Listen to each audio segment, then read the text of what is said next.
यह कहानी तब शुरू होती है जब राक्षसों ने दुनिया पर हमला कर दिया था और पूरी मानवता डर और निराशा में डूब गई थी। लोग अपनी आखिरी सांस तक लड़ते रहे ताकि अपने घरों और अपने अपनों की रक्षा कर सके। उन बहादुर लोगों में से एक था हमारा मुख्य किरदार अमित। अमित ने डर के बिना अनगिनत राक्षसों से मुकाबला किया, सिर्फ एक तलवार के सहारे और एक मजबूत इरादे के साथ। सालों तक उसने लड़ाई की, लाशों का ढेर लगता गया, लेकिन अमित कभी नहीं रुका। और फिर एक दिन वो लड़ा एरन के सौतेले भाई से, एक ऐसा राक्षस जो बहुत ही खतरनाक था। ये लड़ाई बेहद भीषण थी, लेकिन आखिरकार अमित ने उसे भी हरा दिया।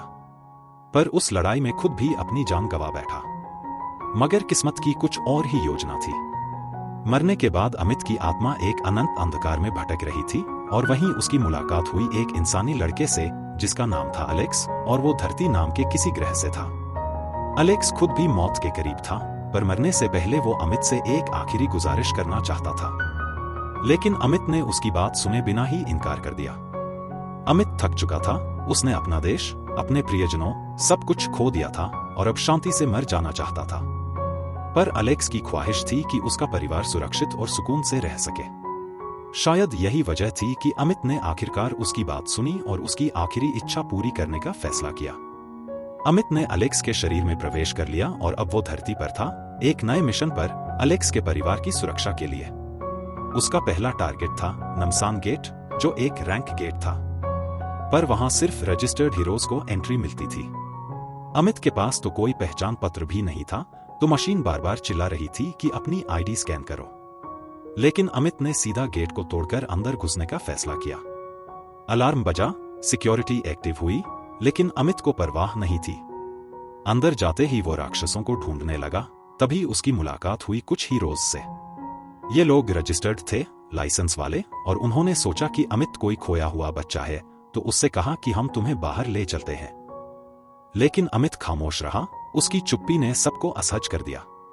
उसका पहनावा भी अजीब था, ना कोई आर्मर, ना कोई खास पोशाक, बस एक सिंपल बैग। इन हीरोज को लगा शायद ये कोई नया पोर्टर है जो अपनी टीम से बिछड़ गया है। जब उन्होंने उससे पूछा तो अमित ने सीधा कह दिया कि वो अकेला आया है। ये सुनकर उनमें से एक हीरो बोला कि आजकल बहुत लोग टीवी में हीरो की चमक-धमक देखकर खुद ही गेट में कूद पड़ते हैं, लेकिन बिना ट्रेनिंग और लाइसेंस के ऐसा करना मौत को बुलावा देना है।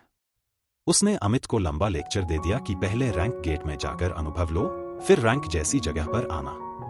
लेकिन अमित को किसी की सलाह की जरूरत नहीं थी। उसने साफ शब्दों में कह दिया कि उसे किसी की मदद नहीं चाहिए। ये सुनकर हीरोज थोड़े नाराज हुए, लेकिन उनका लीडर बोला, छोड़ो, सीख जाएगा अपनी गलती से। तभी अमित के सामने एक विशाल ट्रोला खड़ा हुआ, तैयार था उसे मार डालने के लिए। ट्रोल ने हमला किया, लेकिन अमित इतनी तेजी से हटा कि ट्रोल को कुछ समझ ही नहीं आया।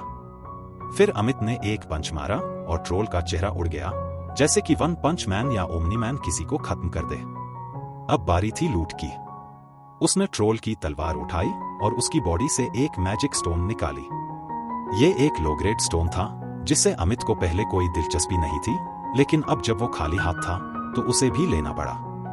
तभी और राक्षस आ धमके, अपने मरे हुए साथी को देखकर गुस्से में। अमित ने झट से उस स्टोन को एक के मुंह पर दे मारा, सीधा सिर उड़ा दिया। बाकी दो भी दौड़े जैसे खुद मरना चाहते हों, और अमित ने उन्हें वही दिया। दूसरी तरफ वो हीरोज की टीम अब भी अंदर चल रही थी और अभी भी अमित के बारे में सोच रही थी। टीम की एक महिला सदस्य को लग रहा था कि शायद वो लड़का मर गया होगा, लेकिन लीडर ने कहा कि नहीं, अगर वो अनरजिस्टर्ड भी है तो भी गेट कंट्रोल सेंटर की टीम जल्द ही उसे ढूंढ लेगी। वो सब रैंक या उससे ऊपर के एजेंट होते हैं और रैंक गेट में वो आराम से उसे बचा लेंगे। पर असलियत इससे बिल्कुल उल्टी थी। अमित तो खुद ही इन राक्षसों को डराने वाला बन गया था। उसकी तेजी इतनी थी कि कोई उसे छू भी नहीं सकता था।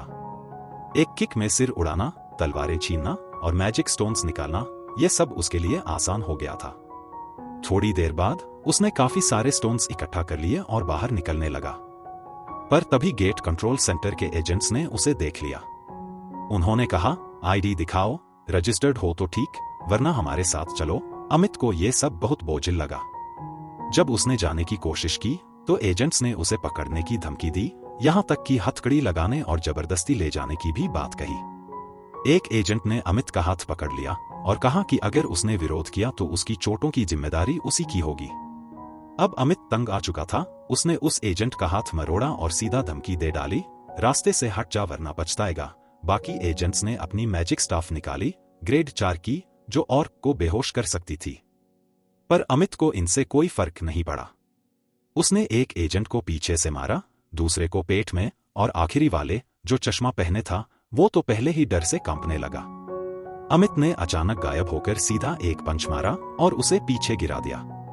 अब अमित को लगने लगा कि ये सब झंझट झेलने से अच्छा है कि वो हीरो के तौर पर रजिस्टर ही हो जाए। एजेंट ने कहा, अगर तुम रजिस्टर हो जाओगे और गैरकानूनी काम नहीं करोगे तो कोई तुम्हें परेशान नहीं करेगा। अमित ने उससे एक सवाल पूछा, ये रिफ्ट क्या होता है? इस सवाल से एजेंट चौंक गया। फिर उसने समझाया कि इस दुनिया में ऐसे कई रास्ते हैं जो दूसरे आयामों से जुड़े होते हैं, जहां राक्षस रहते हैं। वहां से जो मैजिक स्टोन्स मिलते हैं वो अब ऊर्जा स्रोत बन चुके हैं। इसलिए सरकार इन रास्तों को कंट्रोल करती है। जो रास्ते कंट्रोल में होते हैं उन्हें गेट कहा जाता है और जो बाहर होते हैं उन्हें रिफ्ट कहते हैं। अमित को गुस्सा आने लगा कि चाहे वो किसी भी गेट से जाए, ये लोग उसे घुसपैठिया ही समझते हैं। एजेंट ने बताया कि अगर कोई अनरजिस्टर्ड हीरो बिना परमिशन के किसी गेट में घुसता है तो तुरंत अलार्म बजता है और एजेंट्स भेजे जाते हैं, और अगर कोई रिफ्ट में घुसे तो बिना किसी चेतावनी के सख्त सजा मिलती है। लेकिन अमित को यह सब सुनने में कोई दिलचस्पी नहीं थी।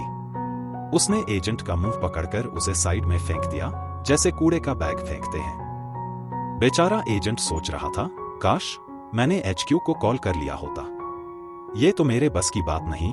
अमित जाते जाते उसे एक बार घूरता है और सोचता है, कितना कमजोर है ये बंदा। एजेंट अब भी चिल्ला रहा है, तुझे पकड़वाकर जेल में डलवाऊंगा। लेकिन अमित अब वहां नहीं है। वो अब अपने मिशन की अगली मंजिल की तरफ बढ़ चुका है।